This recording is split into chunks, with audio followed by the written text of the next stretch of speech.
আমরা জুলাইয়ের যে ঘোষণাপত্র পেয়েছি তাতে জুলাইয়ের সকল শহীদদের জাতীয় বীর হিসেবে স্বীকৃতি প্রদান করা হয়েছে। জুলাইয়ের সকল আন্দোলনকারী শহীদ পরিবার, আহত সকলকে আইনি সুরক্ষা দেওয়ার কথা প্রতিশ্রুতি ব্যক্ত করা হয়েছে।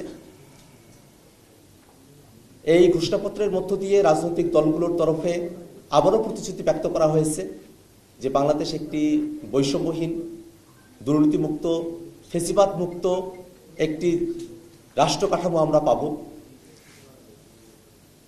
এবং একই সাথে এই ঘোষণাপত্রের আরও পরিপূর্ণতার জন্য আমরা দীর্ঘ সময় ধরে সরকারের কাছে যে দাবিগুলো জানিয়ে এসেছিলাম তার কিছু বিষয় এখানে অনুপস্থিত থেকে গেছে। আমরা যদি একেবারে শুরুর সময়টাতে খেয়াল করি, উপনিবেশ বিরোধী লড়াইয়ের কথা বলা হয়েছে, কিন্তু এই ভূখণ্ডের মানুষের উপনিবেশ বিরোধী লড়াইয়ের অন্যতম রেফারেন্স পয়েন্ট 47কে এখানে উল্লেখ করা হয়নি।